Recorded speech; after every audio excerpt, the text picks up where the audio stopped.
able to sustain a high level of casualties. They had less men and material to start with, did they not? Will ultimately be able, I'm sorry, I said I misspoke myself, but the Southern forces to be able to get through at Harrisburg and cut off northern supply lines and break supply in half. Exactly. Again, we have our cavalry meeting out on the center of the field, Kim. Yes, the cavalry is out there, and this is the counterattack by Custer now, and the counterattack by McIntosh's brigade of Gregg's division. McIntosh of Gregg's division and Custer's brigade from Kilpatrick's division are now counterattacking Stuart, throwing him off base. And this happened and happened again and again. A Civil War cavalry battlefield, ladies and gentlemen, was extremely fluid and mobile, as you see here. And you see companies form up and charge with saber. You see companies form up and charge with carbines drawn, with pistols drawn, because the Civil War battlefield was constantly in flux when the cavalry fought, because the horses gave them such tremendous mobility. Something to watch here now is watch the guidons. See how they're rallying around. See how the enemy's forces try to take them. They're the point of rallying for the forces. Look at all the smoke and dust out there, ladies and gentlemen. How could you see your command or hear your commanding officer except by looking for that guidon bearer?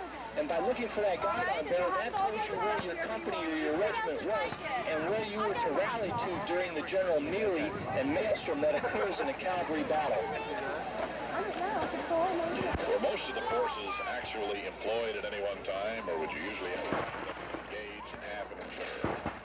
You would usually employ anywhere from 50 to 75% of your command, always holding anywhere from 50 to 25% in reserve for the decisive breakthrough, or to cover your forces in case you had to retreat due to the enemy's fighting power.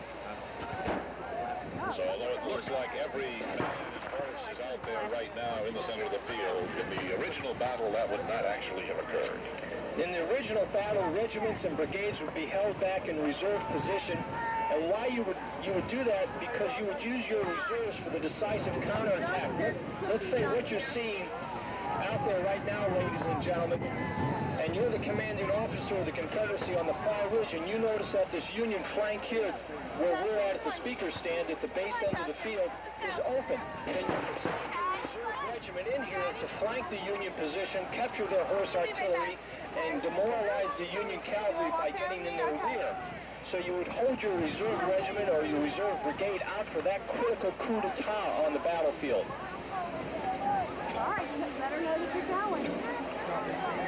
I can definitely see, as I think most of you in the gallery can, how difficult it is to see who is winning a cavalry battle while it is being fought.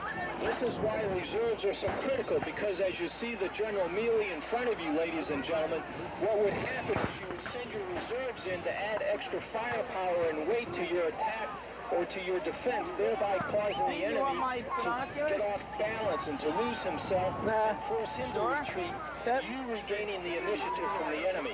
Once you regain the initiative from the enemy, he has to react to what you're doing. He can no longer force you to react to what he is doing. And that's critically important, initiative on the battlefield, both in 1863 and in 1988. While we have this period of indeterminacy, came a question that I have been wondering. We've talked about superior northern weaponry in the cavalry forces. Who had the better horse flesh, or was that about even? The horse flesh was definitely on the side of the North at this time. By January of 1863, Robert E. Lee is writing to members of his family that the deterioration of the Confederate Cavalry Corps is very, very substantial due to poor forage and poor supply. And this was due to the fact that you had at that time, 2 full years, 1861 and 62, of warfare in Upper Virginia. That is from Fredericksburg north to the Potomac River. And all the forage, all the substance for the horses, all the plantations and the big, huge farms, which are forgotten about. Not everybody lived on a plantation. Only about 10% of the people did. The other 90% lived in towns, villages, or on large farms, or small farms, as the case may be. All that forage, all the produce that a farmer could turn out was all eaten up and destroyed by the two armies during 2 years of warfare. So consequently, Lee has to get into Pennsylvania to get forage for his horses. It is critically important, and Lee realizes this as early as January of 1863.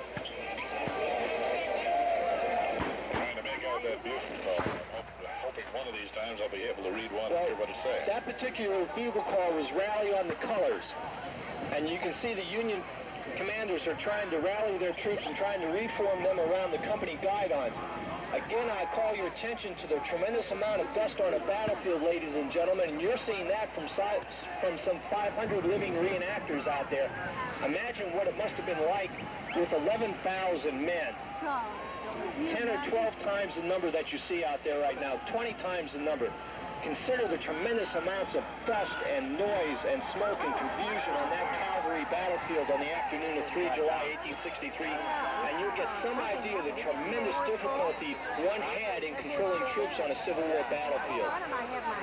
We notice right in front of us here in the horse artillery as well, they're actually moving some of the caissons by hand. Was that often done?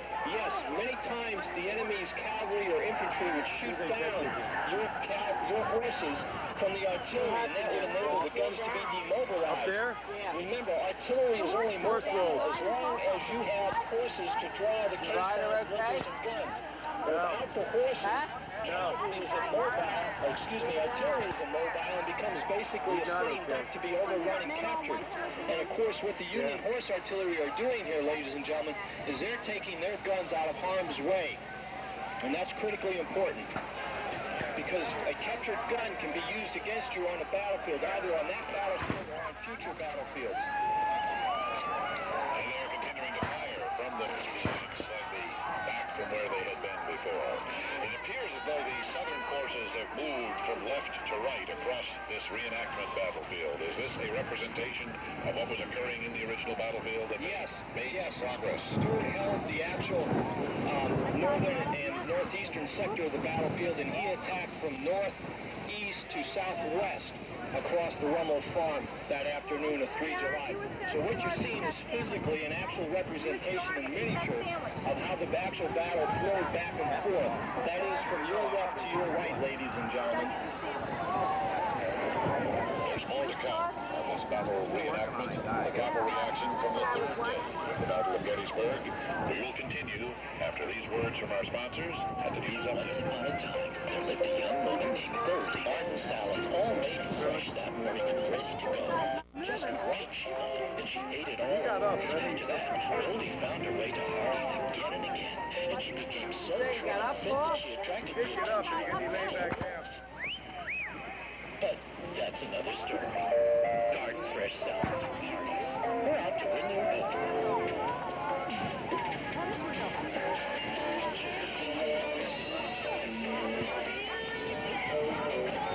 Presentation of the battle flags, the living history encampment, and many exciting events will be preserved exactly as they happen in living color.